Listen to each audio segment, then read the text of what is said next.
Here's the data for the motion graph, for the motion, I guess, with the track. So you see the position versus time graph here. So we are going to fill up the column under using x versus t graph. So this is x versus t graph. Okay. So first thing, you need to describe this graph. So how will you describe this? Well, you see initially the position is zero, or sorry, is something fixed. Constant, and then slowly increasing, and then you can talk about how it's increasing, right? Is a non-linear fashion, is increasing. Okay, so something like that you can describe. Next is you need the initial resting position and the final position. So the graph you already have is in position versus time anyway, so all you have to do is read the coordinates. Okay, so we can use this tool for that, this add a coordinate tool here. All right, so click on that and you can use the very first one, then it'll give you a crosshairs like that. All you need is drag it down to the initial position and then you can read the value. All right, so you're going to read the second coordinate because that's our y value, position 0.237, so that's the initial position.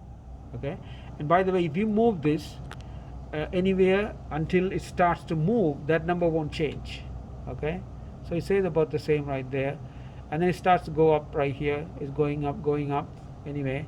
So when you get to the top all the way here, that's going to be the final position. So you can line it up with some of the points there and you can read the final position. Okay, so I'm getting about 2.067. The initial one was 0.237. So that's the way you read the position. All right, initial position and the final position. Next is distance traveled. How do you find the distance traveled? Well, you know the initial position, you know the final position, so all you have to do is just subtract to get the distance traveled. All right, next we need to find the velocities. How do you find the initial velocity and the final velocity? Well, initial velocity, we know that is zero because the cart is at rest initially, so zero for that. Now to find the final velocity, what we need to do is we are going to highlight. All right, so let me get rid of the.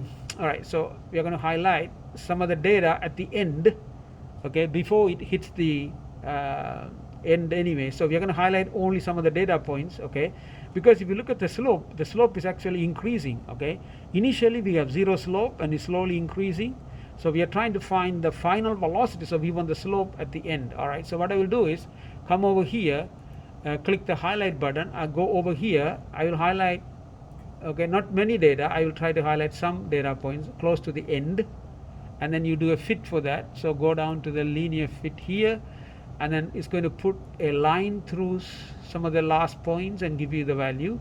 So what you're looking for is the slope here, which is about 0.714 here. So that is the velocity. Okay, if you have position versus time graph, slope should give you the velocity. So the final velocity is 0.714. That's of course in meters per second. The initial is zero anyway.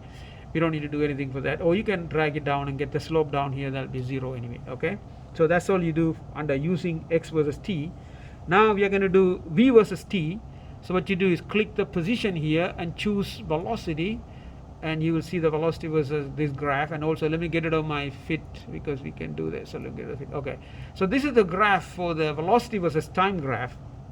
Okay, now this may look kind of complicated, but if we just ignore some of these humps, roughly you see it's almost a straight line graph here. All right, so first of all, how do we describe that, right? Well, now if you ignore some of these humps, there's one here, there's one here, overall you see that it's almost like a straight line graph. Okay, from the beginning around 2 seconds and at the end around 6.5 seconds. So that's the way you describe it. Okay, so the velocity is increasing kind of linearly except for some minor fluctuations or major fluctuations, I guess, but if you look at the data point, overall it's a linear increase. So that's what you need to write down for that. Okay, next we are going to figure out the distance traveled here. All right, so how do we do that? Well, to do the distance, what we are going to use the idea of, if you have velocity versus time graph, what is the distance, right? It is actually given by the area under the curve. All right, so what you're going to do is now we are going to highlight the area first. So this button is the highlight button here. Let me show you that. So this one down here, you see that? Okay, so that will highlight the data. Okay, so if you, sorry, before that let me highlight the data. So click this one and come over here and you should try to highlight the data you want to find the area. Okay, so drag it over here. So I pretty much highlighted everything here, maybe a little bit beyond that. Okay, and then you hit this one now. Okay, display area under highlighted data, click on that, it's going to give you the area. All right, so the area I'm getting, you can hope you can see that is 1.83. okay, so I'm getting about 1.83, and that's in, okay, the unit they put there is actually, if you look very carefully, it says meters per second times second. What is that? Well, if you have meters per second times second, the second cancels out, you get the meter. All right, so that's what you get. So that's the answer. Hopefully this is close to the distance you calculated in the first part anyway. So next we need the initial velocity and the final velocity. All right, so once again, initial velocity is easy because all you have to do is just go ahead and read the value, right? So initially it starts from 0 velocity, we got to put 0 for that, that's all you have to do there. Now for the final velocity, you may want to read the final value here. All right, so you can use this coordinate tool here. All right, and then you move it. Okay, you're going to move it to this point, the last point before it's come back down. So you put it at the last point there, you see that it's 0.72. okay, so that is my final velocity. Okay, so that's the way you read that. All right, next is we need the acceleration. How do we find the acceleration? Right, well, all right, so oops, okay, so now to find the acceleration, what we are going to do, all right, we do have velocity versus time graph, right? So we know the slope is going to be the acceleration. All right, so what we do is, now let me get into the area highlighting part there, and also, yeah, okay, I already highlighted. All right, so now I'm going to do a fit for this. Okay, so let me try a linear fit. Here we go. Now when I put a linear fit, okay, the problem I have is because the data highlighted is a little bit beyond that. We don't want this part over here.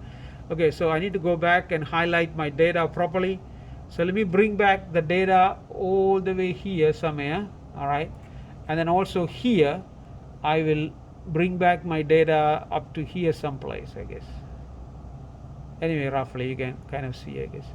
Anyway, so if you kind of highlight the linear portion of it, okay, starting close to 0 here, and then over there roughly you see the value, but it's slightly fluctuating, the values are slightly different anyway, but roughly you get the slope anyway. So I'm getting about 0.16, I guess. Okay, that's in meters per second squared because we have meters per second velocity and second over here. So if you could find the slope, that should be the acceleration. All right, and it is fairly constant throughout except for some fluctuations. Okay, so that's the way you complete the v versus t part. Next we are going to go to a versus t part. All right, so click the velocities, choose acceleration, and you get this curve right here.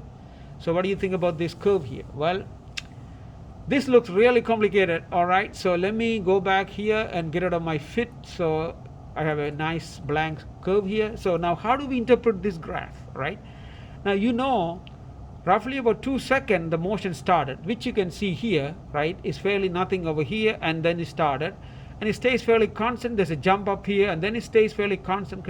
So roughly if you look at it, if I could put a line through here, okay, let me use my crosshairs, bring my coordinate tool, and if I put it right about there, is kind of pretty close to the fit you anyway. It kind of matches the top part anyway. So if you just do that, that's about 0.2 there. All right, so that is the acceleration. We are just reading it basically because we already have the acceleration versus time. So all you had to do, just read the value. So that's about 0.2 here. So there's going to be some error in there, but that's okay. But at least you should know how to read it. Okay, so from this graph, of course you need to describe this. Okay, so you need to describe the fact that the acceleration is fairly constant except for some fluctuation you see right there. So that's the way you describe that. Okay, because remember that anytime when you do an experiment there's going to be errors, so we should be able to interpret that. All right, so there are ways you can minimize this, you know, by improving the surface or motion or something, but we don't have time for that here anyway. So that's the way you do these parts. All right.